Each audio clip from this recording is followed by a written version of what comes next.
Sa garahe niyo pa po ba yung mga sasakyang iyon? So the Rolls Royce was around parang 42, yung Bentley 20. I can't remember all at the top of Sa my dami. head.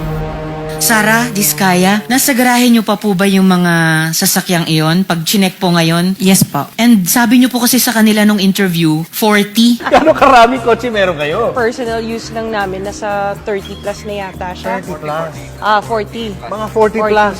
Ngayon 28. Ilan ba talaga ang sasakyan niyo? Kasama pa yung mga service cars ng mga employees ko that is owned by the companies. Royce. So the Rolls Royce was around parang 42.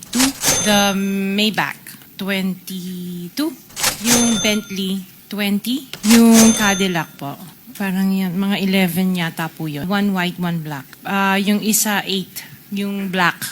Yung GMC. Dalawa. Parang nasa 11 din yata siya. Just the one autobiography, 16.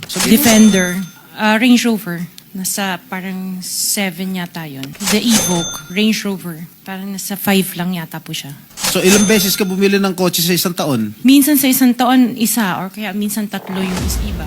Yung sinabi niyang pinagbilan niya, yung Frebel Enterprises, ito yung mga charge ng BOC. Puro smuggle ng sasakyan nito. So ilan po yung mga sasakyan na sa inyo at inyong pamilya? 28. 28. Oh, napakarami pa rin po.